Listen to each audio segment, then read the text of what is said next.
Jadi pas waktu kami turun tuh, gua sama Egy turun dari mobil Lexusnya, itu 2 kamera udah langsung nyala itu. standby. Betul. Makanya disebut gubernur konten. Uang triliunan itu selama ini hanya mengalir diam-diam ke ruang rapat yang hening tapi penuh kesepakatan rahasia. Wah, gila sih nih.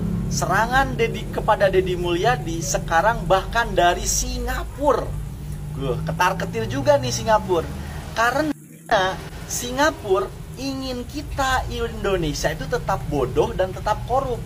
Kalau kita cerdas, kalau kita jujur, bisa bangkrut negara mereka atas dasar 2 hal.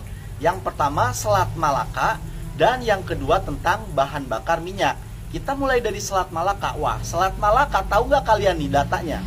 Oke, volume perdagangan di Selat Malaka yang melewati Selat Malaka itu 25 sampai dengan 30%. Kemudian transportasi minyak dunia yang melewati Selat Malaka 40%. Kemudian kapal yang melintasi per tahun lewat Selat Malaka itu 90.000 kapal. Dan Selat Malaka itu kan melewati Indonesia, melewati Singapura. Kenapa hanya melewati Singapura saja? Karena mereka jujur, karena mereka pinter. Nggak mau lihat Indonesia, karena Indonesia itu korup dan bodoh.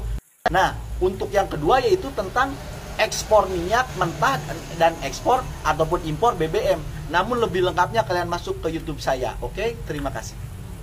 Assalamualaikum warahmatullahi wabarakatuh. Alhamdulillahirrabbilalamin. Teman-teman semuanya, kita berjumpa lagi. Mudah-mudahan teman-teman semuanya masih dalam keadaan sehat walafiat. Kita itu membutuhkan pemimpin-pemimpin yang berani. Tidak hanya berani mengajukan diri menjadi seorang pemimpin, akan tetapi mencari seorang pemimpin yang mampu mengayomi dan melayani masyarakat kecil. Yang seperti kita sama-sama lihat ya. Akhir-akhir ini Kang Deddy itu cukup viral sekali dengan cara kepemimpinannya. Jadi pas waktu kami turun tuh, gua sama Egy turun dari mobil Lexusnya, itu 2 kamera udah langsung nyala standby. itu. Betul. Makanya disebut gubernur konten.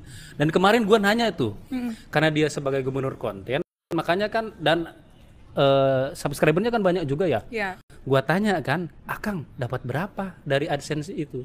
Dia bilang, ada lah, yang penting buat bagi-bagi. Terus kalau sehari ngantongin berapa untuk bagi-bagi? 30 juta. Wah, berarti dia memang serius membangun konten itu dan punya tim dong harusnya. Punya tim. Kalian melihat ya waktu itu ya? Langsung. Iya, melihat banget itu. Itu kalau kemarin kita ngobrol memang seenggaknya ada 4 kameramen yang selalu standby kemanapun Deddy Mulyadi ini pergi gitu. Dan ya sehari kalau kemarin kita ikutin ya, itu dari pagi sampai malam itu ya mereka terus nempel bersama dia gitu. Betul. Hampir semua itu selalu standby kamera ketika dia bagi-bagi duit dengan modal 30 juta tiap harinya itu gitu, atau ketika dia menyapa warga gitu.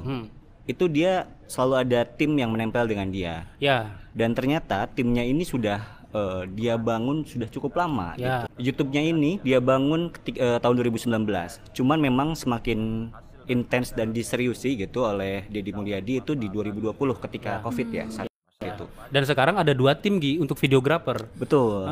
Jadi mereka itu masuk 6 hari, istirahat 6 hari. Timnya itu Wan, itu tidak berubah dari sejak pertama kali dia membangun medsos ya di 2019 tadi.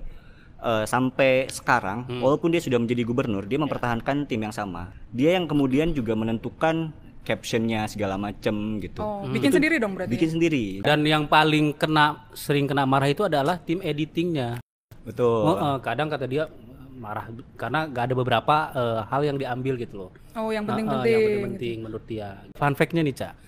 Timnya itu semuanya dari Jawa Barat. Pernah ada di luar Jawa Barat tapi gak kuat katanya. Dari subuh sampai tengah malam, Ca. Kalau kita tadi melihat video yang tadi dengan hasil yang sangat cukup luar biasa dari penghasilan Kang Deddy, katanya itu banyak kamera dan yang lain sebagainya, wajar karena itu memang YouTuber.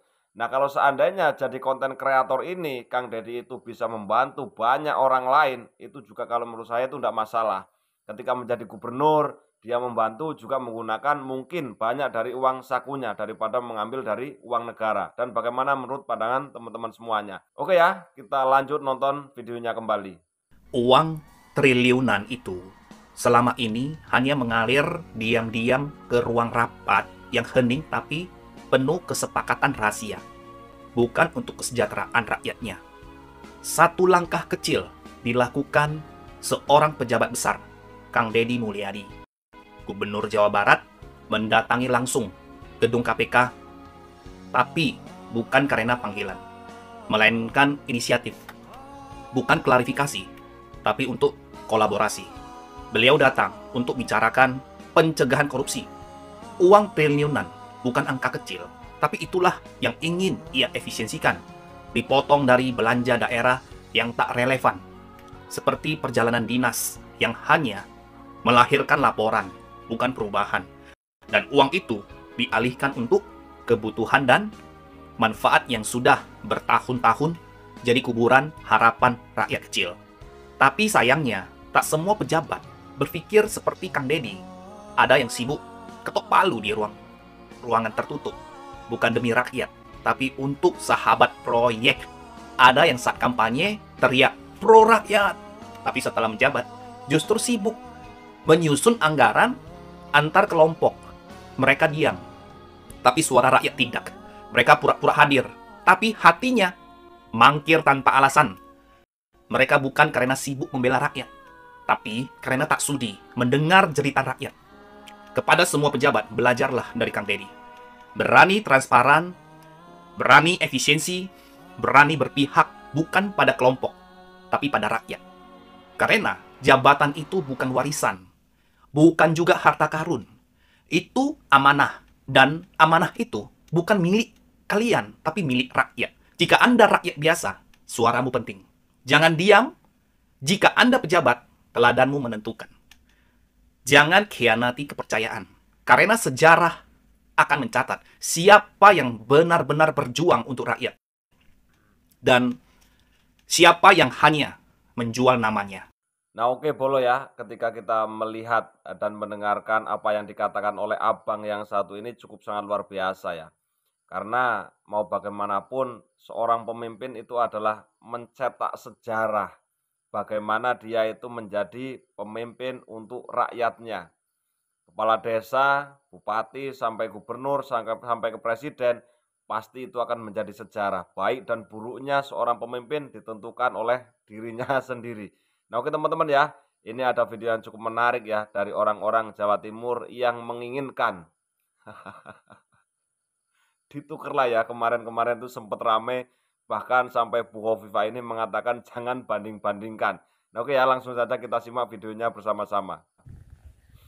Nah Kang, gini Kang, kemarin itu kan aku kan curhat di TikTok, ya kan, curhat bahwa ini gubernur kita ini kan gimana ya, apalagi masalah pertanian, masalah yang lain aja tidak keurus. Nah ini kan kemarin tentang pertanian, wisata kuliner dan jual durian segala macam, pengajian. Nah kemarin kan saya curhat, mau saya oper dengan Bapak KDM Gubernur Jawa Barat. Nah ini saya disuruh nyulik Pak Kang.